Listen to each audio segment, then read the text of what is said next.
Jananayagan release ஆகும் sir. இந்த மாதம் அந்த படம் வெளிவருவதற்கே வாய்ப்பு இல்லைன்ட்டாங்க. இந்த மாதமே வாங்க. தேசிய விருது பெற்ற படம் தான் பகவந்த் கேசரி. அந்த படத்தினுடைய ரீமேக் தான் ஜனநாயகன். இதில் என்ன பண்ணியிருக்காங்க அப்படின்னா, இந்த சமகால அரசியலை வந்து கொஞ்சம் அது உள்ளார போட்டிருக்காங்க. அதுவும் திமுகவுக்கு எதிரான அரசியல் தான். இந்த படத்தை கருவியாக வைத்து விஜய்க்கு ஒரு அழுத்தத்தையும் நெருக்கடியையும் கொடுக்கணும்னு முடிவு பண்ணி இந்த வேலையை அவங்க ஆரம்பித்தாங்க. இந்த அளவுக்கு அவங்க பார்த்திங்கன்னா அதில் வந்து ஒரு பிடிவாதத்தோடு இருக்காங்க அப்படின்னா, இதுக்கு பின்னால் வேறு யாரோ இருக்காங்க. முக்கியமாக ஒன்றிய ரிலீஸ் தேதியை முடிவு பண்ணிவிட்டு நீங்கள் சென்சாருக்கு வரக்கூடாதுன்றாங்க. அப்படிலாம் சட்டமே கிடையாது.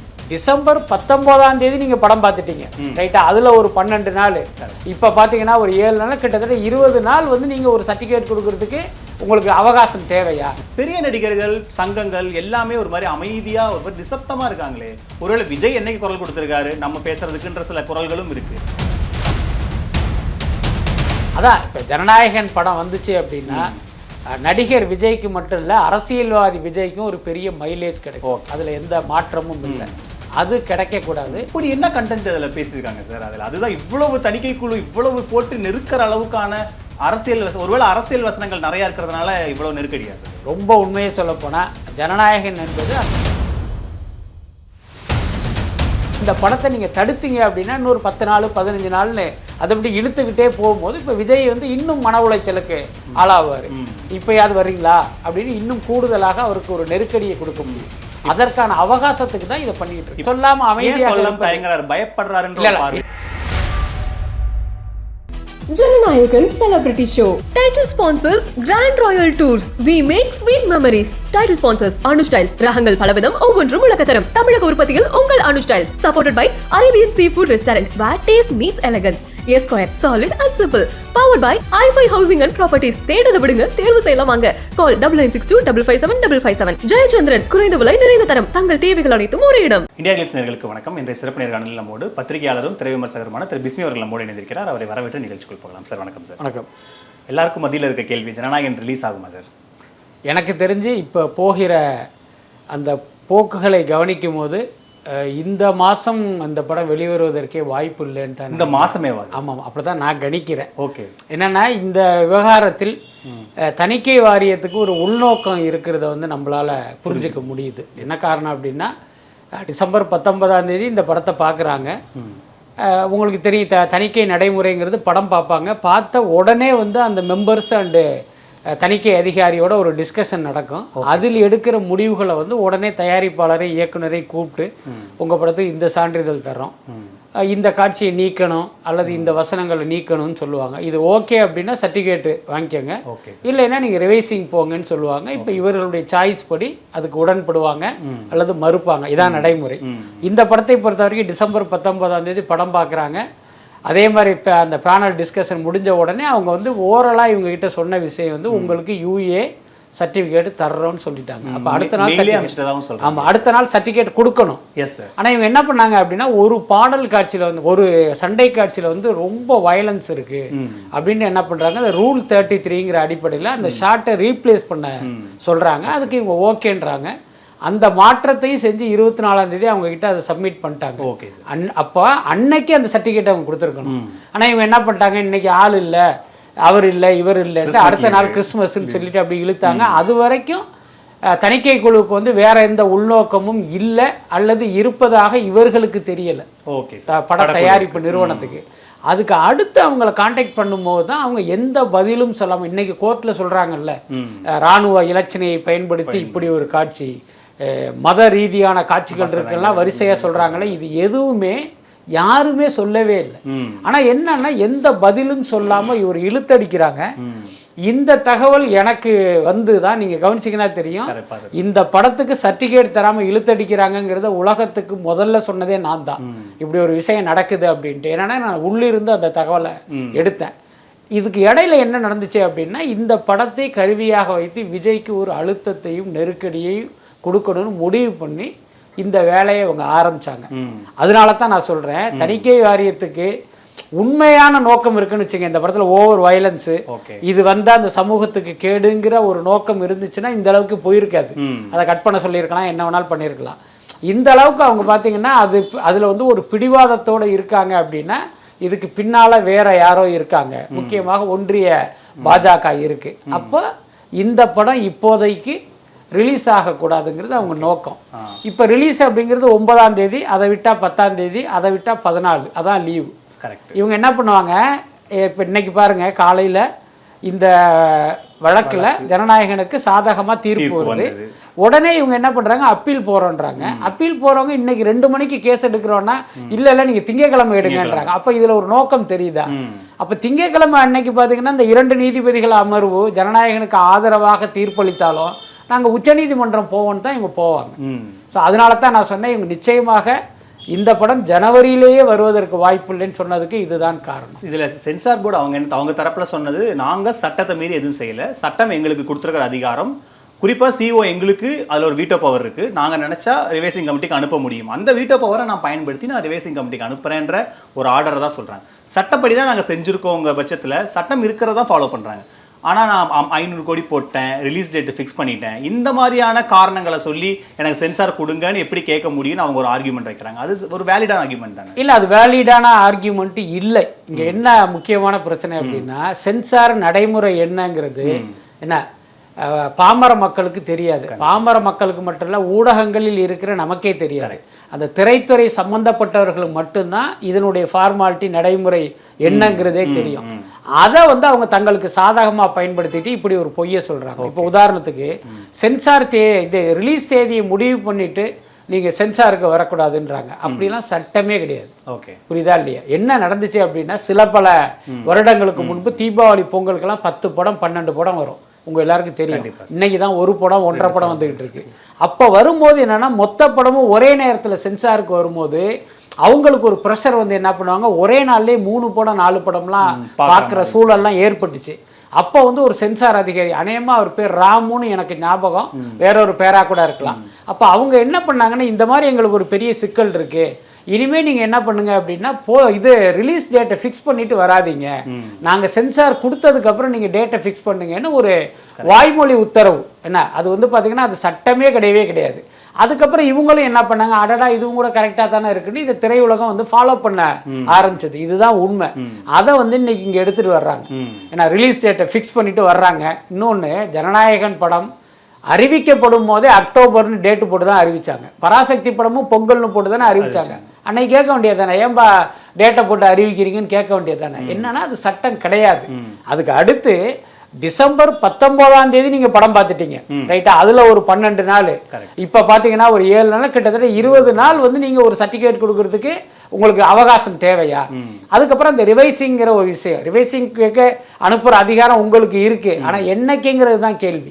படம் பாக்குறீங்க, உங்களுக்குள்ள அந்த டிஸ்கஷன் நடக்கும், அதுக்கப்புறம் இப்ப டைரக்டர் ப்ரொடியூசரை கூப்பிடுவீங்க, அவர்கள் உடன்படலை அப்படின்னா அவர்களுக்கு நீங்கள் கொடுக்குற சாய்ஸ் தான் இது. நான் சொல்ற நிபந்தனையை ஒத்துக்கிட்டு கட் பண்ணு, இல்லைன்னா மேல போ. என்ன பண்ற? இவங்க இல்லைங்க நாங்க ரிவைசிங் போறோம் அப்படின்னா சந்தோஷமா போங்கன்னு அனுப்பி வைப்பாங்க. புரியுதா இல்லையா? அதுக்கு அடுத்து இதுல ஒரு சின்ன விஷயம் என்னன்னா, இந்த மெம்பர்ஸ் இருக்காங்கல்ல, தணிக்கை குழுவினர் பாத்தீங்கன்னா ஒரு 4 பேர் பார்ப்பாங்க. அதுல ஒருத்தர் ஏதோ ஒன்று அப்ஜெக்ட் பண்றாரு, மற்ற 3 பேரும் அதை ஆதரிக்கிறதா வச்சுக்குவோம். இப்போ அப்ப தணிக்கை அதிகாரி என்ன பண்ணுவார் அப்படின்னா, 3 பேர் சொல்றதை தான் கருத்தில் எடுத்துக்குவார் மெஜாரிட்டி அடிப்படையில். ஆனா கோர்ட்ல வேற மாதிரி சொல்றாங்க. அதுதான் நான் சொல்றேன். அந்த 3 பேருடைய கருத்தை எடுத்துக்குவாரு. எடுத்துக்கிட்டு இந்த ஒரு ஆள் எதிர்த்தாரு தெரியுமா, அவரை வந்து கன்வின்ஸ் பண்ண ட்ரை பண்ணுவாரு. இல்லங்க இது வந்து நீங்க சொல்ற மாதிரி கிடையாது, இது சட்டத்துக்கு உட்பட்டதுதான், இதனால எந்த பிரச்சனையும் வராதுன்னு இந்த ஆர்ஓவே அந்த இன்னொரு மெம்பரை வந்து கன்வின்ஸ் பண்ண ட்ரை பண்ணுவாரு. அந்த மெம்பர் இது எதுக்குமே கன்வின்ஸ் ஆகாம இல்ல பயங்கரமான பிரச்சனைங்கிற மாதிரி ஃபீல் பண்ணாருன்னா, இதுல என்னடா அது ஒரு வம்பா போகுது, ஒரு கான்ட்ரவர்சியா மாறுது அப்படின்னு வேணா ரிவைசிங் அப்படிங்கிற ஒரு முடிவு எடுப்பதற்கு வாய்ப்பு இருக்கு. அதை விட்டுட்டு நீங்க வந்து ஒரு 10 நாள் கழிச்சு நான் ரிவைசிங் அனுப்புற பவர் எங்கிட்ட இருக்குன்னு சொல்றதெல்லாம் வந்து மக்களை ஏமாற்றுகிற ஒரு விஷயம். மக்களை மட்டும் இல்ல, நீதிமன்றத்தை ஏமாற்றுகிற விஷயம். அதுதான் ரொம்ப ரொம்ப முக்கியமானது. இன்னொன்னு, இந்த விஷயம் இந்த நேரத்தில் நம்ம குறிப்பிட வேண்டிய விஷயம் என்னன்னா, அதுல என்ன சொல்றாங்க, இந்த படம் வந்தா வந்து ஒரு பெரிய பிரச்சனை ஏற்படும், மத ரீதியான பிரச்சனை வரும்னு புகார் வந்ததுன்னு ஒரு வார்த்தையை பயன்படுத்துறாங்க. யாரு புகார் கொடுத்தா? அந்த படத்தை யார் பார்த்தா? அந்த படத்தில் பணியாற்றியவர்களே பார்க்கல, டைரக்டர் பார்த்துருப்பாரு என்ன. அதுக்கப்புறம் பார்த்தீங்கன்னா அந்த படத்தினுடைய எடிட்டர் பார்த்துருப்பாரு. என்ன கேட்டால் அந்த படத்தினுடைய கேமராமேன் கூட அந்த முழு படத்தை பார்த்துருக்க மாட்டாரு. இதுதான் உண்மை. அடுத்து சென்சார்ல நீங்க தான் பார்த்துருவீங்க. அப்படி இருக்கும்போது யார் உங்களுக்கு புகார் கொடுத்தா? அதுக்கப்புறம் நீங்க கொடுக்குற புகார்களுக்கெல்லாம் உடனே நடவடிக்கிற ஆட்களா நீங்க? கேரளா ஸ்டோரின்னு ஒரு படம் வந்துச்சுங்க. ஒரு டீசர் வந்த உடனே ஒரு பத்திரிகையாளர் அரவிந்தாக்ஷன்கிற ஒரு சென்சார்ல பாத்தீங்கன்னா ஆர்டிஐ மூலமாக தகவல் திரட்டி இது வந்துச்சுன்னா இந்த நாடே வீணா போயிடும், பிரச்சனை வரும் அப்படின்ட்டு வந்து அவர் வந்து வழக்கு தொடுக்கிறாரு. அதையெல்லாம் இந்த சென்சார் கண்டுக்கவே இல்லை. அதாவது ஒரு கண்டென்ட்டை கண்ணால பார்த்துட்டு பொதுமக்கள் சார்பாக ஒருத்தர் புகார் கொடுக்கும் போதே இவங்க அதை சட்டம் பண்ணவே இல்லை. அப்படி இருக்கும்போது இன்னைக்கு வந்து யாரோ புகார் கொடுத்தாங்க அதனால சட்டம் ஒழுங்கு பிரச்சனை ஏற்படும் சொல்றது இருக்குல்ல, இவங்க வந்து நீதிமன்றத்தை முட்டாளாக்குகிற ஒரு விஷயம் தான் இதெல்லாம். இப்போ உடனடியா அடுத்த நொடியே அப்பீல் போயிட்டாங்க. இப்போ திரும்ப 3:30 மணிக்கு விசாரணை வர இருக்கு. டெல்லியில இருந்து சொலிட்டர் ஜெனரல் வந்து வீடியோ கான்ஃபரன்ஸ்ல ஆஜராக இருக்காரு. அப்போ கிளியரா தணிக்கை குழுக்கு வேற ஏதோ ஒரு இன்டென்ஷன். நீங்க சொன்ன மாதிரி மண்டே வந்து வழக்கு விசாரணை எடுங்கன்றாங்க. 13 இருந்து 18 வரைக்கும் நீதிமன்ற விடுமுறை. அப்போ என்னதான் அவங்க பிளான் பண்றாங்க? ஏன் அது வெளியே கொண்டு வரதுல என்ன சிக்கல்? அதான் இப்ப ஜனநாயகன் படம் வந்துச்சு அப்படின்னா நடிகர் விஜய்க்கு மட்டும் இல்ல, அரசியல்வாதி விஜய்க்கும் ஒரு பெரிய மைலேஜ் கிடைக்கும். அதுல எந்த மாற்றமும் இல்லை. அது கிடைக்க கூடாது. எல்லாத்துக்கும் மேல விஜயினுடைய கடைசி படம் இந்த பொங்கலில் வந்து அது வசூலில் மிகப்பெரிய சாதனை படைக்கிற படமாக இருக்கும். அதெல்லாம் நடந்துடக்கூடாது. இன்னொன்னு, இந்த படத்தை தடுப்பதன் மூலமாக விஜய்க்கு வந்து ஒரு மன உளைச்சலை கொடுக்கணும். எல்லாத்துக்கும் மேல இந்த அட்டம்ப்டுக்கே வந்து ஒரு காரணம் சொல்லப்படுறது என்னன்னா, இவரை பிஜேபி கூட்டணிக்கு கொண்டு வருவதற்கு ஒரு முயற்சி நடக்குது. அதற்கான ஒரு கருவியா இந்த படத்தை பயன்படுத்துறாங்க அப்படிங்கிறது தான். அப்ப இந்த படத்தை ரிலீஸ் ஆக விடாமல் நீங்க 15 நாள் 20 நாள் 1 மாசம்னு தள்ளும் போது விஜயை வந்து பாத்தீங்கன்னா உங்கள் பக்கம் திருப்புவதற்கான அவகாசமா அதை நீங்க பயன்படுத்த முடியும். புரியுதா இல்லையா? இன்னைக்கோ நாளைக்கோ இந்த படம் ரிலீஸ் ஆயிடுச்சுன்னா நீங்க விஜய் போய் எதை வைத்து மிரட்டுவீங்க?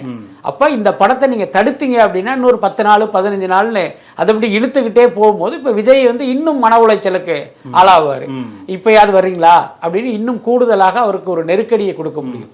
அதற்கான அவகாசத்துக்கு தான் இதை பண்ணிட்டு இருக்கு. இப்போ மண்டே வந்து சிபிஐ முன்னாடி ஆஜராகணும். மண்டே தான் இந்த வழக்கு, ஒருவேளை மண்டே அந்த வழக்கு விசாரணை வந்தா கூடுதல் நெருக்கடி. அப்போ பாஜக கிளியராகவே விஜய் இந்த கூட்டணிக்குள்ள எப்படியாவது கொண்டு வந்துடணும் அப்படின்றதுக்கு இந்த எல்லா விதமான அழுத்தங்களும் கொடுக்குறாங்களா? நிச்சயமா அப்படிதான் நான் பாக்குறேன். நம்ம ஒரு பக்கம்லாம் சொல்லுவாங்க அந்த மத்தளத்துக்கு 2 பக்கமும் இடிட்டு.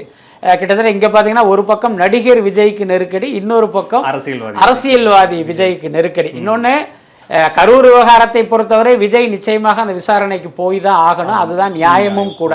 ஏன்னா அங்கு நடந்த அந்த 41 உயிரிழப்பு என்பது விஜய் அங்கு சென்றதால் இவரை பார்க்க வந்த கூட்டத்தில் ஏற்பட்ட நெரிசலினால் ஏற்பட்டது. அதற்கு நீங்கள் குற்றவாளி இல்ல, ஆனாலும் உங்களுக்கு தெரிந்த உண்மைகளை கொடுக்கணும். அதுக்கான வாய்ப்பா கூட அதை நீங்க பயன்படுத்திக்கலாம். இதுக்குள்ளார வந்து ஒரு அரசியல் நெருக்கடி மிரட்டல்னு நம்ம கொச்சைப்படுத்த வேண்டியது இல்ல.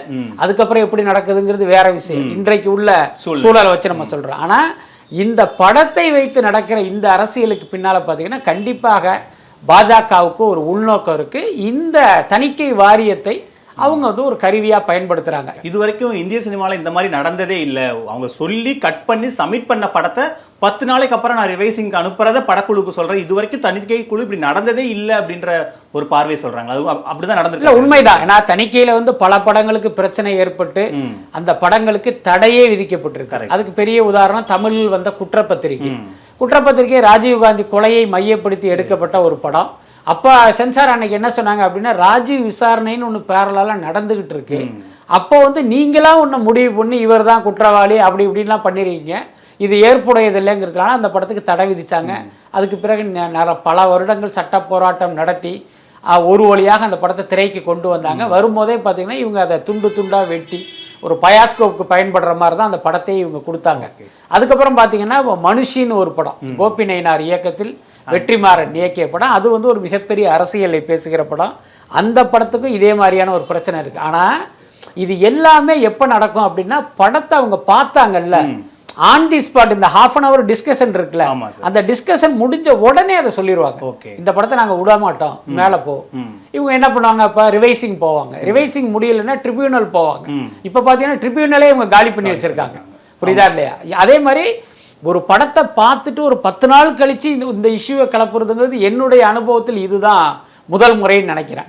கேட்டா என்ன சொல்றாங்கன்னா, தணிக்கை அதிகாரி படம் பார்த்துட்டு அந்த சான்றிதழ் வழங்குவதற்கு 63 நாள் வரைக்கும் அவர் வந்து டைம் எடுத்துக்கலாம் அப்படின்னு சொல்லலாம். டைம் இருக்கு உங்களுக்கு, அதெல்லாம் கொடுத்துருக்கு. அதுக்காக நீங்க அந்த அதிகபட்ச அவகாசத்தை தான் நீங்க எடுத்துக்குவீங்களா இல்ல இது வரைக்கும் அப்படிதான் எடுத்துக்கிட்டு இருக்கீங்களா? எந்த படத்துக்கு அப்படி 65 நாள் கழிச்சு நீங்க கொடுத்துருவீங்க?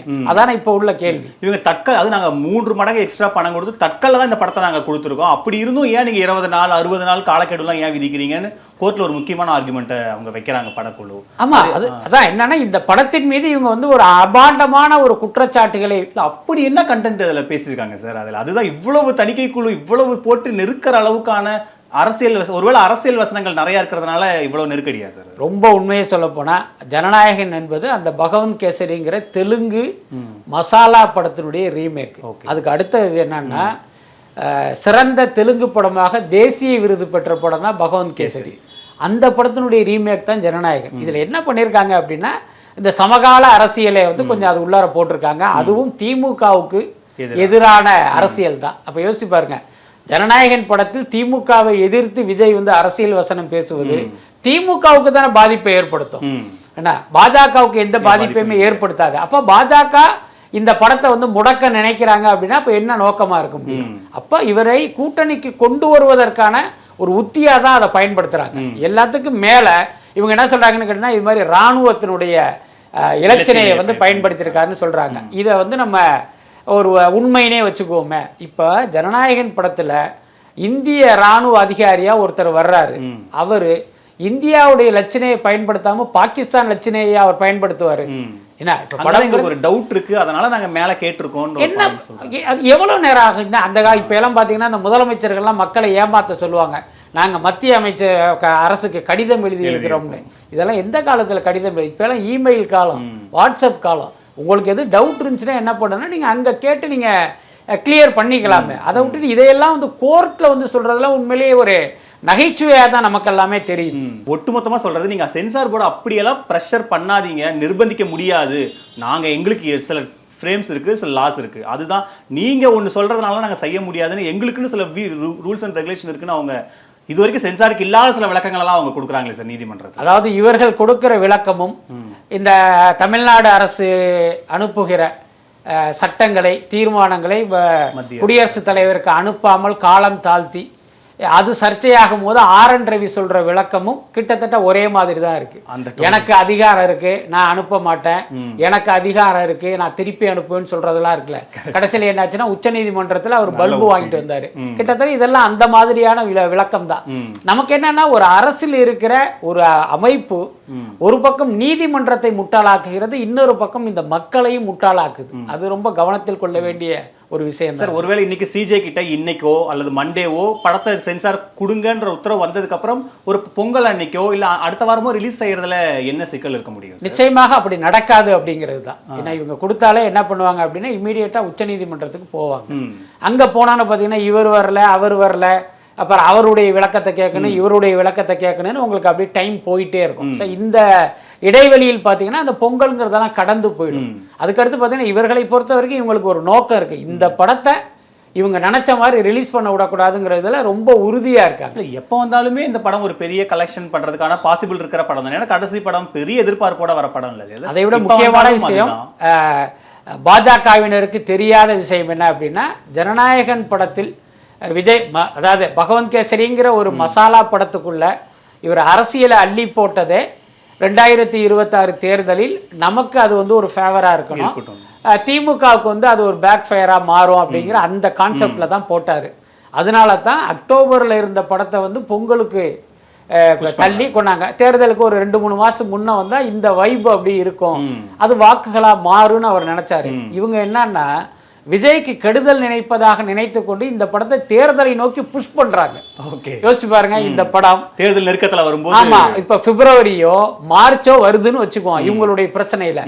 அப்ப என்ன ஆகுனா ஆல்ரெடி மக்கள் வந்து இந்த படத்தை டிலே பண்ணதுல பாஜக மேல கோபத்துல இருப்பாங்க. அப்புறம் படத்தை பார்த்ததுக்கு அப்புறம் அது ஏற்படுத்துகிற வைப்பும் சேர்ந்து பாத்தீங்கன்னா தாவேகாக்கு ஒரு பெரிய பிளஸ்ஸா மாறும்.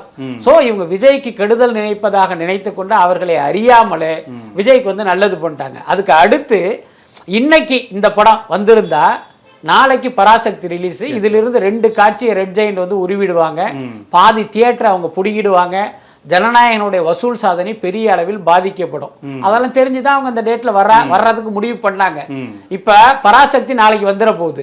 ஜனநாயகன் தனியாக வரும்போது 1000 தியேட்டர்லயும் அந்த படம் தான், 1000 கோடி 4 காட்சியும் அந்த படம் தான். அப்ப என்னன்னா அவங்க நினைத்ததை விட 2 மடங்கு வசூல் அன்னைக்கு வந்து சாத்தியம் ஆயிடும். கண்டிப்பா. அப்ப இவர்கள் அவருக்கு கெடுதல் நினைத்து அது கடைசியில் விஜய்க்கு வந்து பிளஸ் ஆக மாறப்போகுது. அவருடைய ஜனநாயகன் வந்து ஒரு சரித்திர முக்கியத்துவம் வாய்ந்த வசூலை பெறுகிற படமா மாறும். இதுதான் நடக்க போகுது. ஒருவேளை இப்ப கொண்டு வராத காரணம் கூட ஓவர்சீஸ்லாம் கொஞ்சம் நிறைய எல்லாமே மாத்தி வச்சுட்டாங்க. நம்ம ஓவர்சீஸ் கலெக்ஷன்லாம் முக்கியம்னு படக்குழு நினைக்கிறாங்கன்னு சில பார்வைகளை சொல்றாங்க. அது எப்படி சார் எடுத்துக்கணும்? இப்ப இங்க ரிலீஸ் ஆகாம நீங்க வெளிநாட்டுல மட்டும் இந்த படத்தை நீங்க விட்டீங்க அப்படின்னா பைரசி வந்துச்சுன்னா என்ன ஆகும்? அது ஒரு பெரிய ஆபத்து இருக்கு. அதனாலதான் மொத்தமாவே பாத்தீங்கன்னா இந்த படத்தினுடைய ரிலீஸ் அவங்க வந்து நிறுத்தினது. இதனால பாத்தீங்கன்னா வெளிநாட்டில் இந்த படங்களை வாங்கி வெளியிட்ட விநியோகஸ்தர்களுக்கு மிகப்பெரிய நஷ்டம்.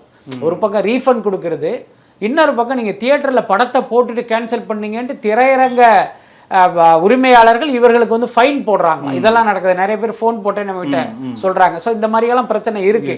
பட் இது எல்லாமே பாத்தீங்கன்னா ஒரு என்ன சொல்றது, ஒரு ஷார்ட் டேர்மா பாத்தீங்கன்னா நமக்கு இப்படி தெரியும். ஓகே, ஏன்னா கொஞ்சம் பொறுத்திருந்தீங்கன்னா இது உங்களுக்கு ஒரு பெரிய வருமானத்தை கொடுக்கிற விஷயமா பார்த்துக்கொண்டு. சார், ஆனால் இவ்வளவு ஒரு விவகாரம் தொடர்பாக இண்டஸ்ட்ரியில பெரிய அளவுக்கு ஒரு சங்கங்கள்ல இருந்தோ நேரடியாகவோ நடிகர் சங்கமோ யாருமே இதுக்கு ரியாக்டே பண்ணல. அங்கங்க சின்ன சின்ன விஜய் மேல அனுதாபம் இருக்கிற, அவர் மேல அபிமானம் இருக்கிற சில நடிகர்கள் ட்வீட் போட்டாங்க. பெரிய நடிகர்கள் சங்கங்கள் எல்லாமே ஒரு மாதிரி அமைதியா ஒரு மாதிரி நிசப்தமா இருக்காங்களே. ஒருவேளை விஜய் என்னைக்கு குரல் கொடுத்திருக்காரு, நம்ம பேசுறதுக்குன்ற சில குரல்களும் இருக்கு. அதனாலதான் இவங்களும் யாரும் பேசாம இருக்காங்களா? சினிமா துறையினரை பொறுத்த வரைக்கும் சுயநலவாதிகளுடைய கூட்டம் வந்து இங்க அதிகமாயிடுச்சு. நன்றி கெட்ட ஜென்மங்கள் நிறைந்திருக்கிறார்கள். அதுதான் உண்மை. இங்க என்னன்னா இப்ப நீங்க சொல்றீங்கல்ல, விஜய் எப்ப குரல் கொடுத்தாரு அதனால யாரும் குரல் கொடுக்கலன்னு சொல்றாங்க. கமல்ஹாசனுக்கு விஸ்வரூபம் படத்துல பிரச்சனை வந்தப்போ மொத்த பேர் எல்டாம்ஸ் ரோட்ல போய் நின்றாங்கல்ல. அப்ப கமல்ஹாசன் எந்த பிரச்சனைக்கெல்லாம் குரல் கொடுத்தாரு? அவர் உண்டு, அவர் வேலை உண்டு வாழ்ந்துகிட்டு இருந்தாரு. ஆனா இன்னைக்கு என்னன்னா இப்ப விஜய் வந்து இன்றைய இங்க இருக்கிற ஆளுங்கட்சிக்கு எதிராக அரசியல் பண்றாரு, ஒன்றிய அரசுக்கு எதிராக பாஜகவுக்கு எதிராக அரசியல் பண்றாரு. இந்த நேரத்தில் இவருக்கு ஆதரவாக குரல் கொடுத்தா நமக்கு பிரச்சனை வரும் அப்படின்னு நினைக்கிறாங்க. அந்த அச்சத்தில் தான் இன்னைக்கு எல்லாமே வந்து பதுங்கி பம்மி போய் உட்கார்ந்துருக்காங்க. இது வந்து ரொம்ப ஒரு கேவலமான செயலாக தான் நான் பார்க்குறேன்.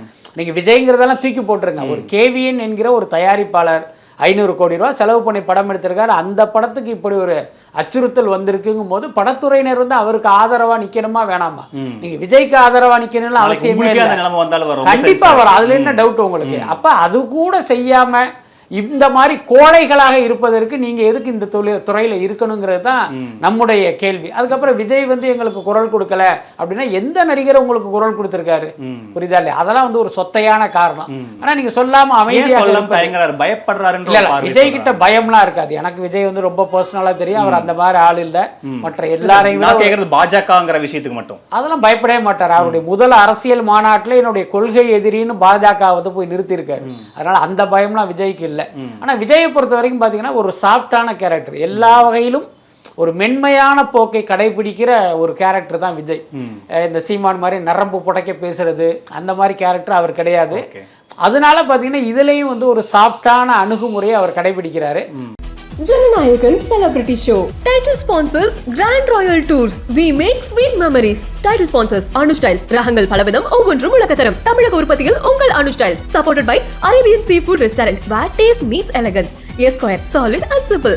Powered by i5 Housing and Properties. தேடத விடுங்க, தேர்வு செய்யலாம் வாங்க. Call 9962 557 557. ஜெயச்சந்திரன், குறைந்த விலை நிறைந்த தரம். தங்கள் தேவைகள் அனைத்தும் ஒரே இடம்.